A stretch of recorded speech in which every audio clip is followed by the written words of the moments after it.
Incorporated. So right now, we will be asking Sir Neil questions kung ano. Bisag ako, curious kayo kung ano nga. At this young age, so first sir, sa personal background kay curious to kay ko, what inspires you to start JN na office or kanang business? It's quite a privilege to be invited in your podcast, although I am not really into public. Even some of my clients, wala sila ako, I am the owner. I also don't want to be called as the owner. I am just one of the people that I have. That's what I want. The question of what inspired me in JN, it all started with just a business class way back when I was in college. Ang among final project at all is a business plan. Although my course is psychology. At first, akong nangangailangan ng business. I'm not into business. I'm into business plan. It's just that I was exposed to events because I am a youth volunteer. So patong pagkabuhat sa business plan, pagkabuhat sa business plan, duha nga ng options, either magbuhat ng business plan or kanang yung agent sa ibon. Pag bibili na ako ang business plan ako, my section, and then also sa section, I am the only one who created the business plan. Sila nag-ano sila sa day one. I mean, nag-start ko, nangita ko dun sa maayo na name. So I am a fan of kanang mga mythologies ng mga stories. Kanya, I am captivated with the story of Janus, the Roman god, beginning and end. So that's why the Jane is derived from Janus, the Roman god of beginning and end. So only means the JN. So what challenges did you face with building this GA Production and Entertainment Incorporated?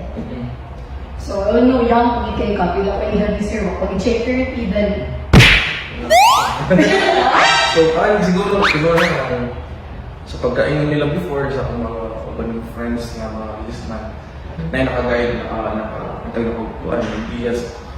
So, pero when everything started, we also did ang failures.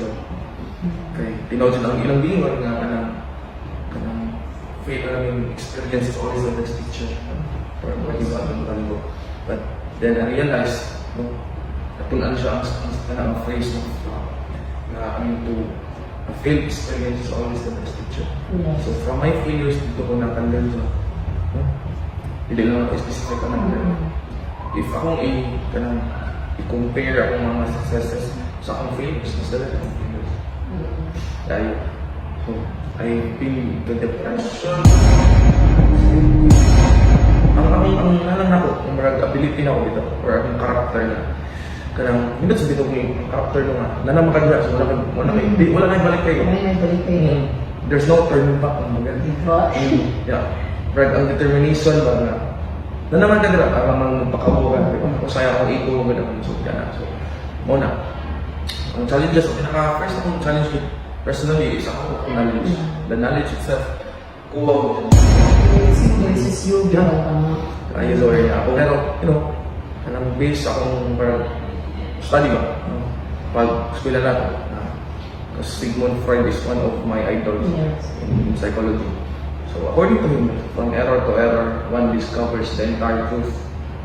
So from that, I realized na katungtan ng error, mo ito yung way, stepping stone, para makabot na ko kung sa kung gusto na makabot. So, sir, sa mga gila yung mga teacher gila, di ba? Ang experience mo gila. I see. So, parang sir, since aesthetic mo kayo, yung maris na yung hindi mo kayo, since Gen Z man sir ka, so, Margie, how do you maintain creativity and innovation with your company since a generation more of technology na yun, innovation, dinanapod kayo mga competitors. So how did you maintain it na up until now, GM ang known nila sa ganang events?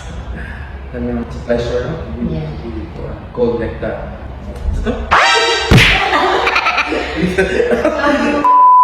How do you maintain creativity and innovation? Innovation na ako. I see mo before ko, while applying, si Sir, explain siya ako nga, he's planning to add more pag ka ng business. More problems.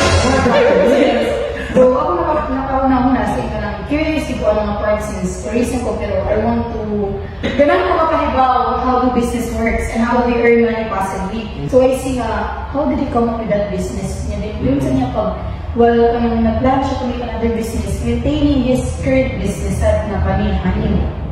Making events, sa weddings, sa modeling. According to Don Sayan, one of the best-selling author I've read, according to him that success is just 20% skill and 80% psychology. Basically, everything starts with your mind. It's all up to your mind how you process the things that you want. Start what I want to innovate.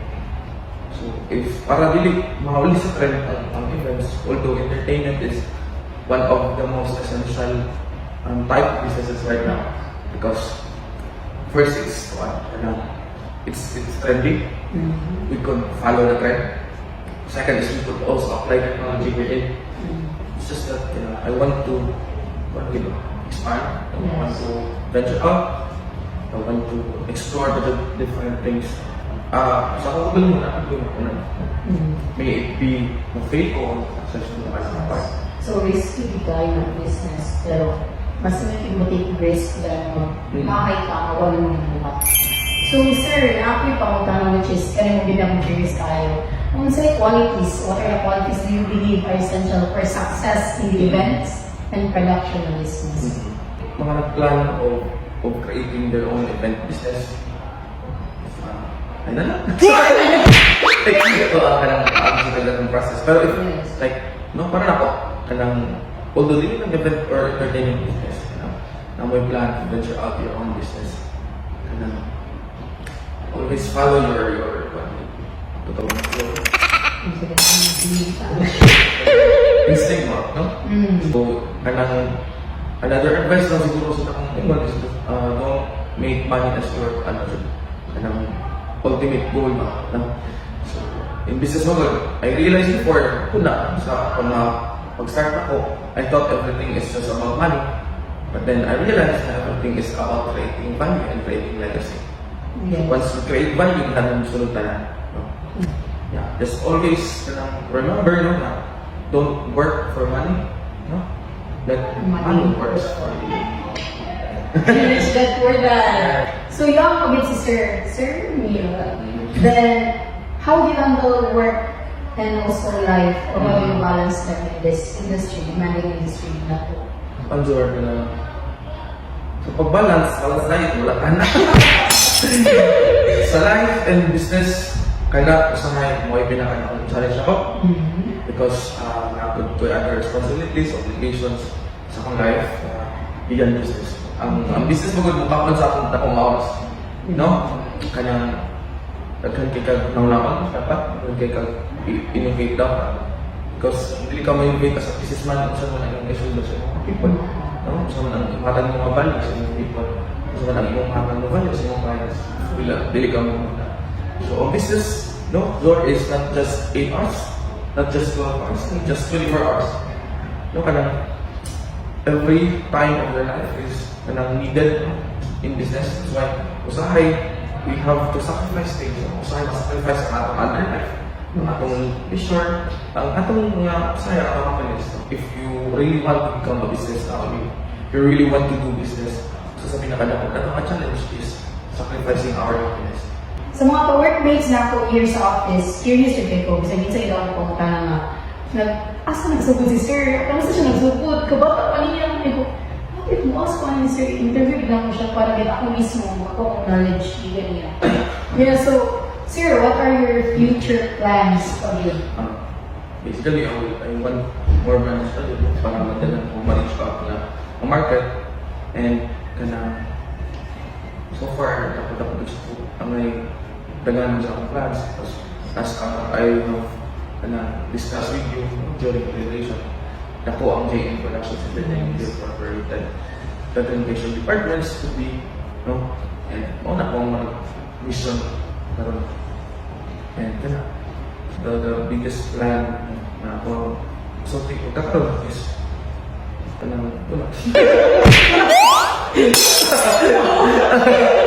Kasi serious na niya.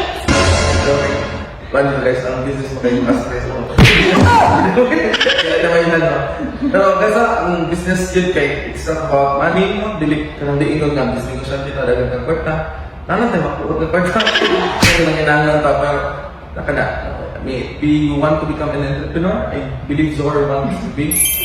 Or you want to become an employee, but it's just about kung ano dyan ka nang may life na kung marag purpose in life. Yes. Pero if you are into entrepreneurship, kailangan magkasabot kita na. Yes. Yeah, mas ayaw, bata ka lang, start ka taan. Because ang pinakadakong legacy na ito, ang mga tag sa kanila nakalimutan, isang legacy na ang mapasa sa atong sunod yung generation. Kabasa ka sa kaya ang Filipino o karamos mo. Again!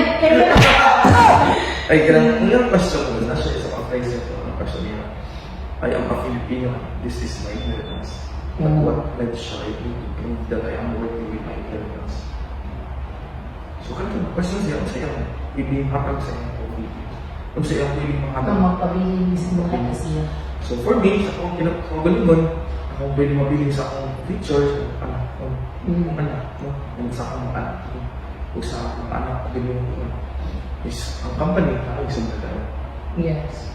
It's all about ready ba ka to handle all of those stresses, all of those failures, no?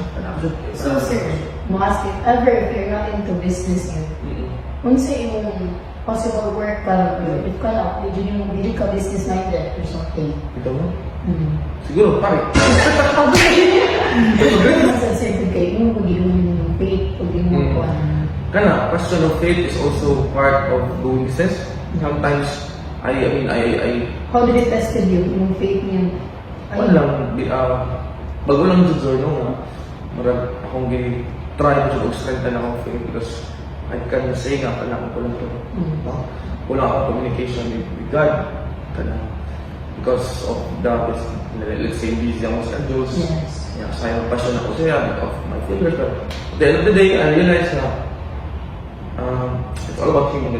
The glory must be unto Him. And it's also always up to Him if kanang guide na niya, enlighten na niya. So, kinahanglan siya ng itong faith sa bigas. Bitaw sir, it's really a pleasure with na. So, sa podcast sa content na ako ang ask you since bisan ako curious with ko ano. Muna lang ako marang smooth sa dalaw na siya event per kundi. Whereas sa tingnan na event na we're talk about success journey. It's not really yung pwede mag-success journey kay success ka. Pero since nakita niyo kung sa namin role mo, kayo ka nga, you're on the way to your successful journey. Thank you. Siguro, what we have to what I have right now is not really the success, but the success blueprint. Yes. I believe na nakabaon ako sa pattern Yes. sa success was I've been into different failures na. So, katong mga failures ko, pwede ito lang gamiton and pwede na ko i-improve pa. So, sir, thank you for being my guest karon. Kaya ba siya una na mag-guest karon sa sige vlog lang sa social media. Moving forward no, for More podcast Social and media. yes. So, mga tanah pagkita ni Sir Puhon sa pagkuhan ng events, so, like, sa dibuh. basic lang na karon. Basic na sa ligatin ka lang ako pagkita sa mga tao. So, ganun po mga tanah from the viewers kung say possible questions. Inyo ni Sir Chris. Palis naman nato. So, sir, kung si Apon event nato karon sa December. So, speaking of events, no, we will be conducting our Utopia Christmas Benefit Concert, no, this coming December 29 at the Now City Boardwalk, no, our guest, artist, yeah. Recently, si Shopee is cookies. And kanang Tickets, pwede rin yung na ako. pwede rin resort, Facebook page. yeah, pwede rin resort, resort. Nasa mo siya guys. So that's it. Thank you guys, sir. And thank you guys for watching this podcast. Bye!